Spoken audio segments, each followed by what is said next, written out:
With RBI Grade B 2025 notification scheduled to come around 8th of September, many people are searching for eligibility कि इस exam को देने के लिए, appear होने के लिए, क्लियर करने के लिए क्या एग्जैक्ट एलिजिबिलिटी है। देखिए, इस साल की एग्जैक्ट एलिजिबिलिटी तो नोटिफिकेशन के बाद ही पता लगेगी, बट एलिजिबिलिटी नॉर्मली ऐसे हर साल चेंज नहीं होती है। So based upon the previous years notification I am going to tell you the eligibility. आपके दिमाग में काफ़ी डाउट हो सकते हैं, क्या फाइनल ईयर स्टूडेंट्स एग्ज़ाम दे सकेंगे? क्या डिस्टेंस एजुकेशन से ग्रेजुएशन या पोस्ट ग्रेजुएशन कर कर मैं इस एग्ज़ाम में अपीयर कर सकता हूँ? क्या कट ऑफ डेट होगी मेरी एज या मेरी क्वालिफिकेशन डिग्री को कैलकुलेट करने के लिए?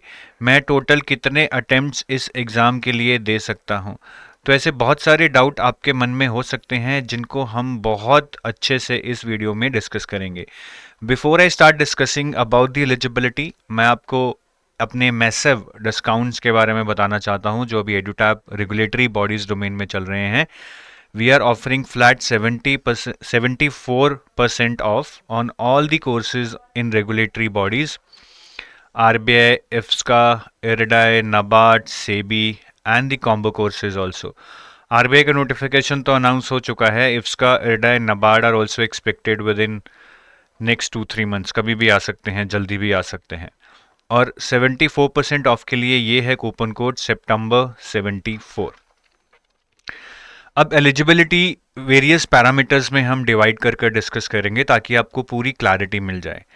एज की एलिजिबिलिटी क्या है, क्या मिनिमम क्वालिफिकेशन चाहिए, क्या मार्क्स चाहिए आपको इसमें एलिजिबल होने के लिए, क्या कोई एक्सपीरियंस भी चाहिए आपको, और आप कितने नंबर ऑफ अटेम्प्ट्स दे सकते हैं इस एग्ज़ाम के लिए। और कुछ सर्टिफिकेट्स भी चाहिए होते हैं जिससे आप रिलैक्सेशन क्लेम कर सकते हैं, जैसे कि OBC, EWS। उसके बारे में भी हम इस वीडियो में बात करेंगे। सबसे पहले एज से शुरू करते हैं। आपकी जो एज है, the age has to be greater than equal to 21। You cannot be lesser than 21 years of age, but you have to be lesser than 30 years of age. If you have already reached 30, you are not eligible. So your age should be greater than equal to 21 and lesser than 30. And there are relaxations for SC, ST for 5 years, OBC for 3 years, and PWBD has a relaxation of 10 years. They are also eligible for cumulative relaxation where a PWBD who is SC, ST will get a relaxation of 10 plus 5, that is 15 years. A PWBD who is also OBC will get a relaxation of 10 plus 3, 13 years. तो ये आपकी as eligibility हो गई मोटा मोटा।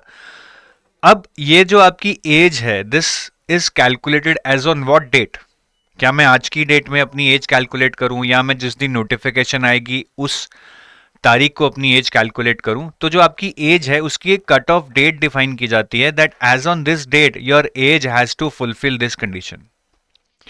तो वो cut off date generally is the first of the month. जो पास्ट ट्रेंड्स हैं, generally is the first of the month in which the notification is announced.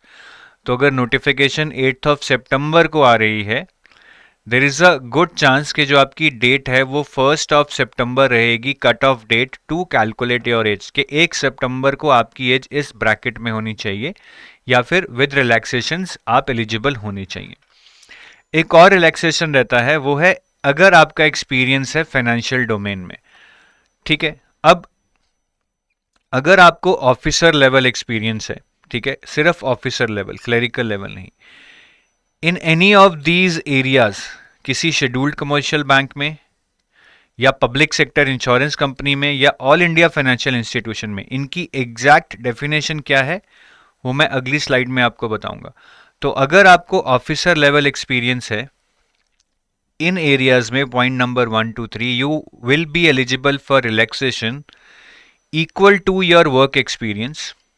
ठीक है, जितना आपको यहाँ पे वर्क एक्सपीरियंस है उतना आप रिलैक्सेशन ले सकते हो, but the maximum limit of relaxation here is 3 years. So if you have experience of 1 year, you will get a relaxation of 1 year.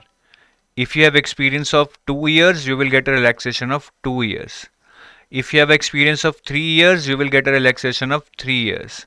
But even if you have experience of 4 years, the maximum relaxation that you would be able to get is 3 years. And this experience should be at an officer level. should be at an officer level and this should be after your probation. जो भी experience आपका probation में होता है वो यहां पे नहीं माना जाएगा. That shall be after your probation. ठीक है. अब इनका क्या एग्जैक्ट मीनिंग है? What is the meaning of scheduled commercial bank, public sector insurance companies या ऑल इंडिया फाइनेंशियल इंस्टीट्यूशंस? तो शेड्यूल्ड कमर्शियल बैंक्स वो बैंक्स होते हैं जो आरबीआई एक्ट के सेकंड शेड्यूल में है. तो नॉर्मली वैसे प्राइवेट हो या पब्लिक हो, एचडीएफसी हो या एसबीआई हो, आईसीआईसीआई हो या पीएनबी हो, all these are scheduled commercial banks. अगर आपका कोई ऐसा बैंक है जो आपको कंफ्यूज कर रहा है तो आप फिर भी आरबीआई एक्ट के सेकंड शेड्यूल में जाके देख सकते हैं. अगर वहाँ पे नाम है तो आप इस कैटेगरी के अंदर, इस कंडीशन के अंदर रिलैक्सेशन ले सकते हैं. Next is public sector insurance companies. ठीक है. तो इसमें आपकी लाइफ इंश्योरेंस कंपनी आ गई, corporation of India LIC, general insurance GIC आ गई, न्यू इंडिया इंश्योरेंस आ गई, यूनाइटेड इंडिया इंश्योरेंस आ गई, ओरिएंटल इंश्योरेंस आ गई, नेशनल इंश्योरेंस आ गई और agriculture insurance company of India आ गई. तो ये हमारे कंपनीज हैं, इंश्योरेंस कंपनीज, जिनको हम पब्लिक सेक्टर इंश्योरेंस कंपनीज के अंदर काउंट करेंगे. और ऑल इंडिया फाइनेंशियल इंस्टीट्यूशंस के अंदर आपके जो रेगुलेटरी बॉडीज हैं, एग्जिम हो गया, नाबार्ड हो गया, एनएचबी हो गया, सिडबी हो गया, नैफिड हो गया, इनफैक्ट आरबीआई भी इसके अंदर आता ही है. तो ये सारे ऑल इंडिया फाइनेंशियल इंस्टीट्यूशंस हो गए. तो अगर आपको यहाँ पे एक्सपीरियंस है तो आप इस एक्सपीरियंस के बेस पर up to 3 years of relaxation ले सकते हैं अगर आपका एक्सपीरियंस उतना है. So that was about the eligibility under age. ठीक है. अब हम एक और इसमें क्राइटेरिया होता है कि अगर आपने पीएचडी कर रखी है तो आपको यहाँ पे 34 years तक का रिलैक्सेशन मिलता है. ठीक है. अगर आपने पीएचडी कर रखी है तो 34 years, और अगर एमफिल कर रखी है तो आपको 32 years तक का रिलैक्सेशन मिलता है. मतलब up to 32 years you can apply, 32 साल रिलैक्सेशन नहीं, up till 32 years you can apply instead of 30 years, and up till 34 years you can apply with PhD. So आपको 4 साल का रिलैक्सेशन पीएचडी में मिल रहा है, 2 साल का रिलैक्सेशन एमफिल में मिल रहा है. So that was about the age. Now moving on to the educational qualification. तो educational qualification में सबसे अच्छी बात है that RBI doesn't ask you to have a very specialist kind of graduation के भी economics में हो, finance में हो. They ask you to have a graduation in any discipline. Any discipline means it can be anything. It can be history, biology, maths, science, polity. It can be anything, no questions asked. Agriculture, hotel management, pharma, anything. Graduation in any discipline with minimum 60% marks. And here also SC, ST, PWBD, instead of 60%, they will require 55%. Or post graduation with minimum 55% marks. Now many people get confused, is post graduation mandatory? The answer is no. They are just giving an option. If you have 60% in graduation, you are eligible based on your graduation itself. But अगर किसी के graduation में 60% नहीं है तो post graduation अगर कर रखी है और उसमें 55% है तो उसके बेस पे भी वो एलिजिबल हो जाएगा. बट पोस्ट ग्रेजुएशन मैंडेटरी नहीं है. Graduation, simple graduation with 60% you are eligible.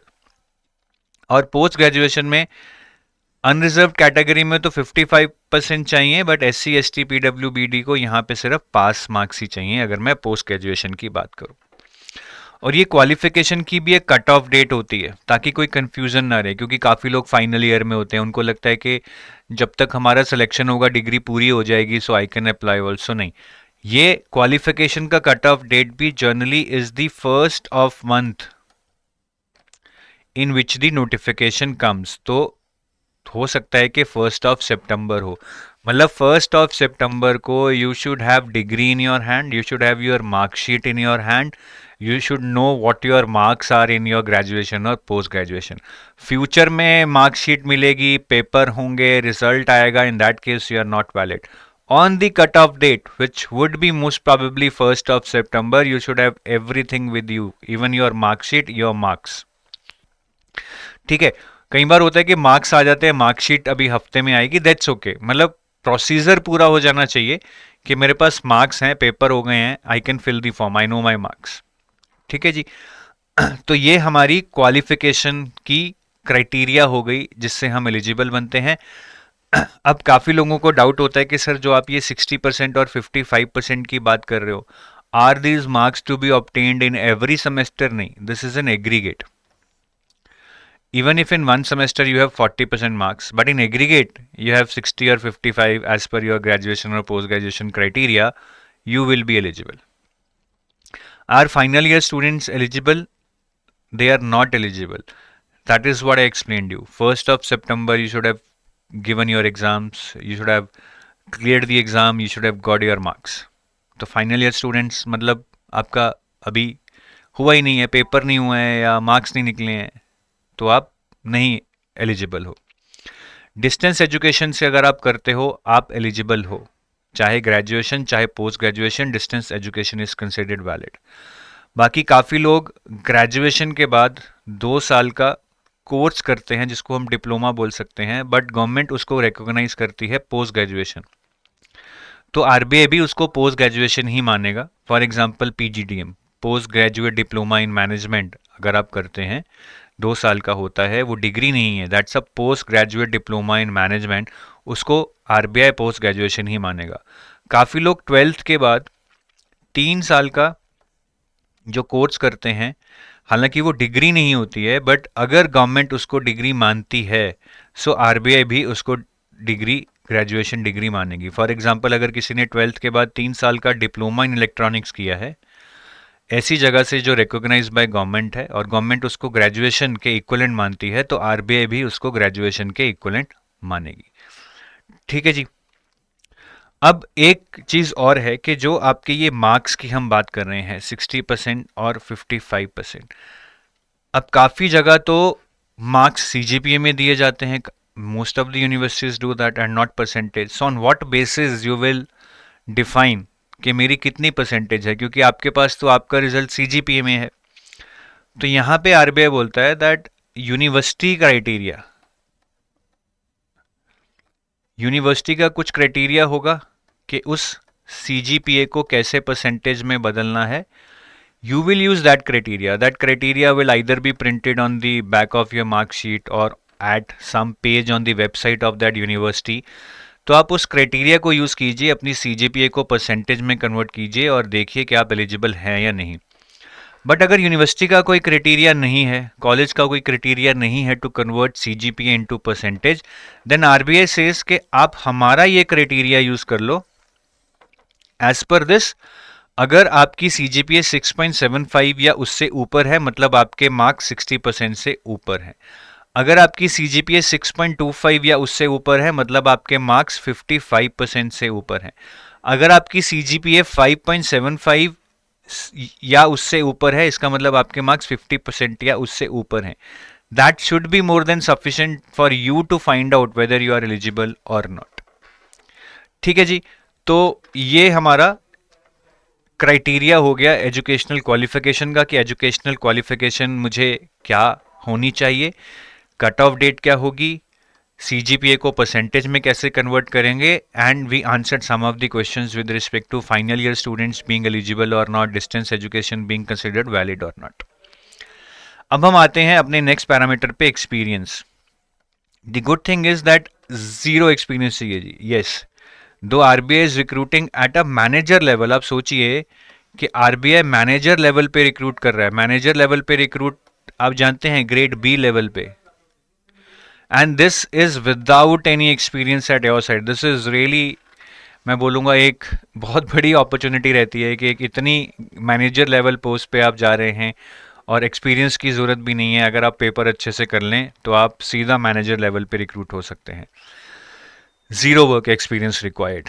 Next है जी नंबर ऑफ अटेम्प्ट्स, कितने अटेम्प्ट्स रिक्वायर्ड, मतलब मैक्सिमम आप दे सकते हैं रिक्वायर्ड नहीं, मैक्सिमम आप दे सकते हैं।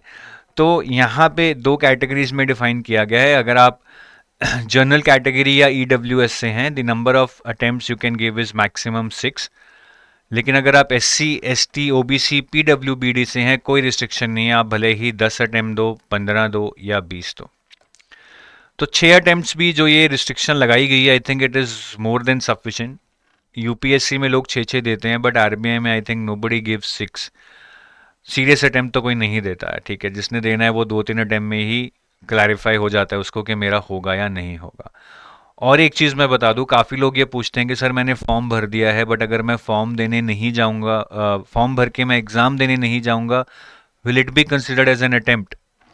The answer is going and appearing in the exam will be considered as an attempt.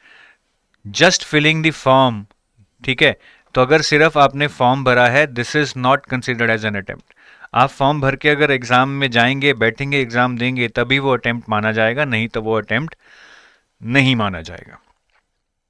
So we are done with all the parameters. Without these no, without the proper understanding of these conditions, आप please आगे मत बढ़िएगा, तैयारी मत शुरू कीजिएगा। पहले इस पे आप अच्छे से जान लीजिए कि सारे पैरामीटर्स पे आप एलिजिबल हैं या नहीं। Last year I remember one of the person वो इनफैक्ट गॉट रैंक 1, तो उसने उससे पिछले साल भी एग्ज़ाम दिया था। He was not eligible, so when he reached for the interview they said you are not eligible, क्योंकि कट ऑफ डेट तक उसकी डिग्री पास आउट नहीं हुई थी। तो अच्छे अच्छे लोगों के साथ भी ये हो जाता है, आपके साथ ना हो, इसीलिए ये एलिजिबिलिटी पूरी डिटेल में मैंने बताई है। तो अब मैं आपको थोड़ा सा अपने कोर्सेज के बारे में बता देता हूँ, ठीक है। तो अगर आप हमारी वेबसाइट edutap.in पे जाएंगे, under RBI grade B courses you can find our courses, जिन पे अभी 74% ऑफ चल रहा है, एज आई टोल्ड यू।